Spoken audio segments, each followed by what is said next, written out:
ঘুমায় আমারে স্মরণ ছাড়িয়া, ও সময় খানো আমার যে গোলামে আমারে স্মরণ করিয়া এইভাবে খান্দিলায়, আমার গোলামে আমার কাছে চাইতে দেরি হয়, আমি আল্লাহ তারে দিতে দেরি হয় না। আমরা চাইতে রাজিও না, আমরা খালি গুনাহ করতেও আছি। ওই বাচ্চারা, ও মনারা, আর একটা আওয়াজ দিও না, তুমি তো হাস্য নষ্ট করিয়া আর আওয়াজ দিও না। আওয়াজ দেও তো তোমার দান্ডে বাইরে নিয়ে বার করাইব না, পিছনে দেব হইব।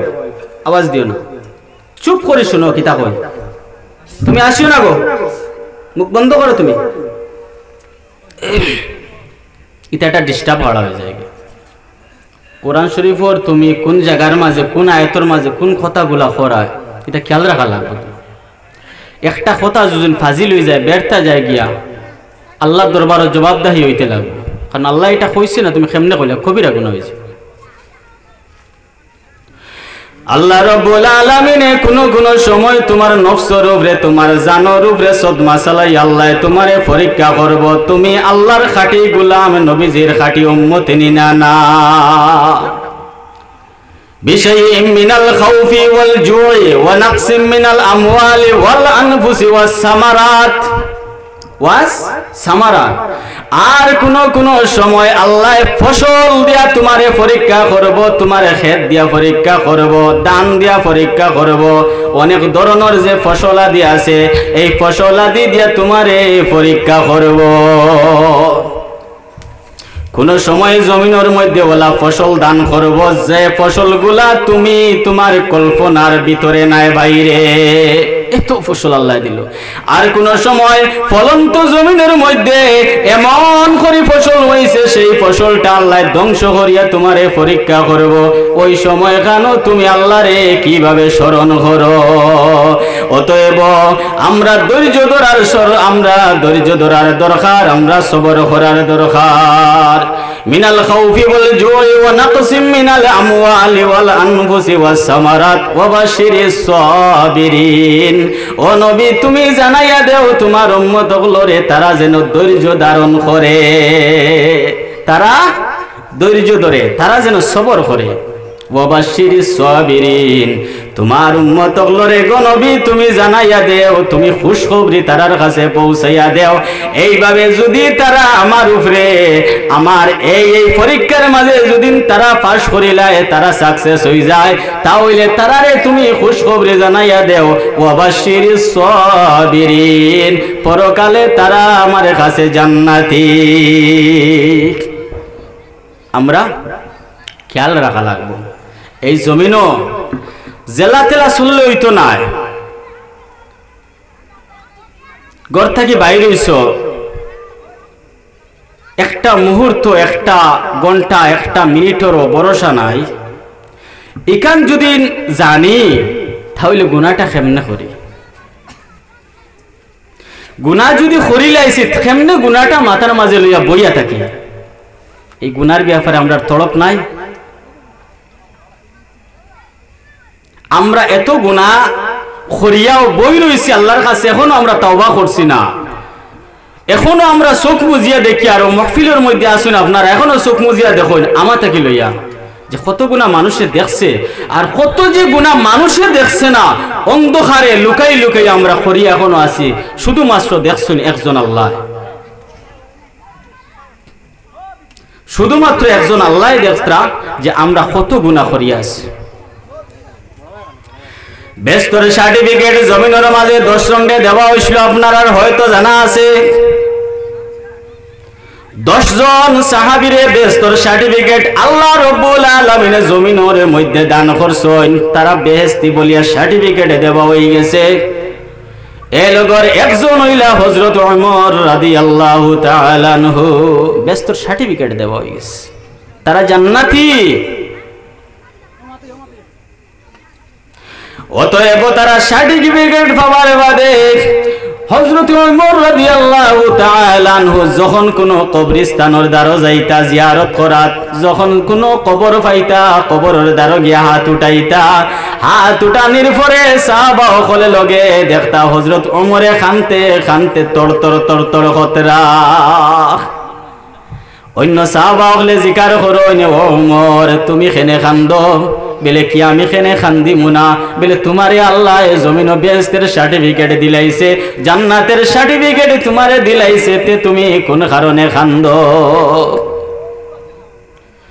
হযরত ওমর রাদিয়াল্লাহু তাআলা আনহু ফরমায় ও আমার ভাই হলরে আমি যখন কবরের সামনে উবাইয়া আমি যখন জিয়ারত করি আর হাত উঠাই আল্লাহর দরবারে আমি ক্রন্দন করি আমার স্মরণ হয়ে যায় অন্ধকার কবরের কথা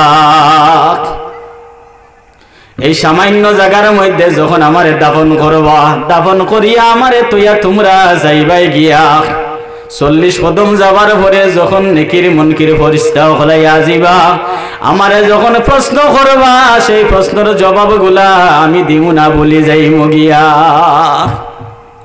এই অন্ধকারে গাড়াটার মধ্যে আল্লাহ রাব্বুল আলামিনের হাবিব নবী মুহাম্মদুর রাসূলুল্লাহ সাল্লাল্লাহু আলাইহি সাল্লামে ফরমায় এক একটা কবরের মধ্যে 40টা করে সাপ দেওয়া হইব গুনাহগার যারা আছো তারা কবরের মধ্যে 40টা করে সাপ দেওয়া হইব বেলেটা সাফর 20 কিলা